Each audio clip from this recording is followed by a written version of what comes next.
नमस्कार। आज हम भगवत गीता के एक बहुत ही अहम अध्याय पर बात करेंगे, छठा अध्याय जी। जिसे ध्यान योग या फिर आत्म संयम योग भी कहते हैं। हमारे पास एक स्रोत है, ध्यान योग, आत्म संयम और परमात्मा का मार्ग। इसके कुछ अंश हैं हमारे सामने। हाँ बिल्कुल, ये अध्याय मन को साधने और परमात्मा से जुड़ने की राह दिखाता है। और आज हम यही समझने की कोशिश करेंगे कि इस अध्याय के हिसाब से एक सच्चा योगी कौन है और ध्यान का रास्ता असल में है क्या। जी। देखिए, स्रोत की शुरुआत ही एक बड़े दिलचस्प सवाल से होती है कि भाई सच्चा सन्यासी या योगी कौन। श्री कृष्ण कहते हैं सिर्फ कर्म छोड़ देना या आग जलाकर हवन करना वो नहीं है। हाँ, ये एक आम सोच को थोड़ा चैलेंज करता है। तो फिर कौन है, ये थोड़ा बताएं। हाँ, तो स्रोत के मुताबिक श्री कृष्ण बहुत साफ कहते हैं कि सच्चा योगी और सन्यासी वो है जो अपने कर्म, मतलब जो उसकी ड्यूटी है वो तो करता है, लेकिन उसके फल से बिल्कुल अनासक्त रहता है। उसे रिजल्ट की कोई परवाह नहीं, कोई अटैचमेंट नहीं। अच्छा, ये सिर्फ बाहरी कर्मकांड छोड़ने से कहीं गहरी बात है ना। ये मन की स्थिति है, अंदरूनी त्याग। कर्म करते हुए भी उससे बंधना नहीं। ये दिलचस्प है। अच्छा, स्रोत आगे योग के अभ्यास पर भी आता है, खासतौर पर मन को कंट्रोल करने पर। इसे सबसे जरूरी बताया गया है। बिल्कुल, मन ही तो है सब कुछ, कंट्रोल करना सबसे मुश्किल। इस अध्याय में ध्यान योग की पूरी विधि भी बताई है।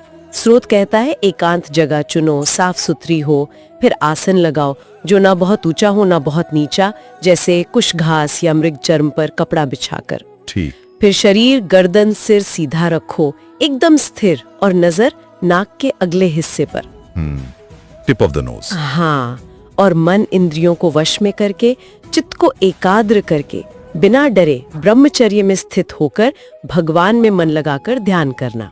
वाह, हर इंस्ट्रक्शन का एक लॉजिक लगता है। जैसे एकांत मतलब बाहरी डिस्ट्रैक्शन कम, सीधा बैठना शायद एनर्जी फ्लो और अवेयरनेस के लिए, और नजर टिकाना मन को एक पॉइंट पर लाने के लिए। हाँ बिल्कुल, फोकस के लिए। लेकिन क्या इसका मतलब यह है कि योगी बिल्कुल दुनिया से कट जाता है, अलग थलग?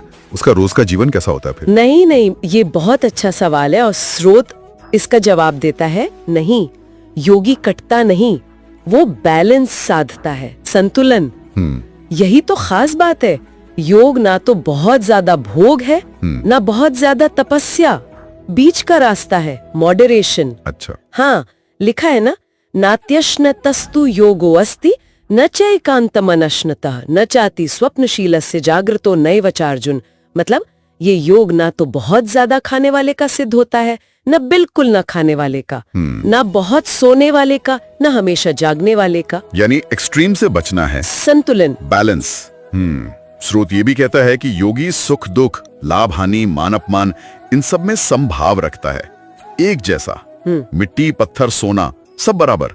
अरे बाप रे, ये मानसिक स्थिरता पाना तो ये तो बहुत ही मुश्किल लगता है। हाँ, चुनौतीपूर्ण तो है, बिल्कुल है, पर यही तो साधना है, अभ्यास का नतीजा है ये समभाव। समत्वम योगोच्चेते भी कहा है। जब मन शांत हो जाता है, स्थिर हो जाता है, तो फिर बाहर की उथल पुथल उसे हिला नहीं पाती। और श्री कृष्ण ऐसे योगी को बहुत ऊंचा मानते हैं।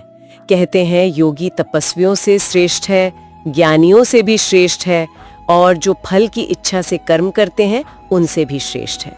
अच्छा, तो कर्म, ज्ञान, तप, इन सब से ऊपर योगी का स्थान।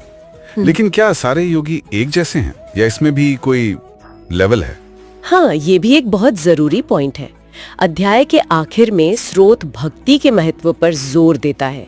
श्री कृष्ण कहते हैं, जैसा कि श्लोक 6.47 में है, कि सारे योगियों में भी वो योगी सबसे श्रेष्ठ है, परम श्रेष्ठ, जो पूरी श्रद्धा और प्रेम से अपने अंदर के मन से मुझ में यानी परमात्मा में स्थित रहता है और मेरा भजन करता है। ओह, तो मतलब सिर्फ कंट्रोल या ज्ञान ही नहीं, बल्कि प्रेम, भक्ति, वो सबसे ऊपर। हाँ, कनेक्शन, वो प्रेम वाला कनेक्शन, वही अल्टीमेट है। तो इस पूरी बातचीत से मेन पॉइंट्स क्या निकल कर आते हैं? एक तो ये कि मन पर काबू पाना शायद सबसे बड़ी लड़ाई है, सबसे बड़ा लक्ष्य है। हाँ, मन का नियंत्रण तो सेंट्रल थीम है, और साथ में ये भी साफ होता है कि ध्यान और खासकर भक्ति, इनके जरिए परमात्मा से जुड़ना मुमकिन है। योग सिर्फ आसन या सांस की कसरत नहीं है, बल्कि जीने का एक पूरा तरीका है, लाइफस्टाइल है, एक पूरी साधना। इसमें बैलेंस बहुत जरूरी है, चाहे वो खाना पीना हो, सोना जागना हो या सुख दुख को देखने का नजरिया हो। हाँ, वो श्लोक आपने बताया था, युक्ताहार विहारस्य युक्त चेष्टस्य कर्मसु युक्त स्वप्नावबोधस्य योगो भवति दुःखः 6.17। मतलब नियमित आहार विहार, नियमित काम, नियमित सोना जागना, यही दुख खत्म करने वाला योग है। ये संतुलन ही कुंजी है। बिल्कुल। और सबसे जरूरी बात, जैसा हमने अभी देखा कि जब आत्मनियंत्रण और अभ्यास के साथ प्रेम और श्रद्धा जुड़ जाती है, हाँ। वो भक्ति वाला एंगल, तब योगी अपनी सबसे ऊंची अवस्था पाता है। ये वाकई सोचने वाली बात है, कैसे सेल्फ कंट्रोल की साधना और ईश्वर के प्रति वो प्रेम भरी लगन दोनों मिलकर ही रास्ता पूरा करते हैं। हाँ, और यहीं पर हम सुनने वालों के लिए एक सवाल छोड़ सकते हैं। अगर स्रोत कहता है कि मन को कंट्रोल करना सबसे बड़ा युद्ध है और संतुलन साधना जरूरी है, तो आज की इस भागदौड़ वाली लाइफ में, है ना, जहां शायद एकांत कोना या कुश का आसन न मिले, तो उस आंतरिक संतुलन को, उस संभाव को पाने की तरफ वो कौन सा एक छोटा सा प्रैक्टिकल कदम हो सकता है जिसे रोजमर्रा की जिंदगी में उतारा जा सके, जैसे योगी के जीवन में झलकता है। इस पर जरूर सोचिएगा।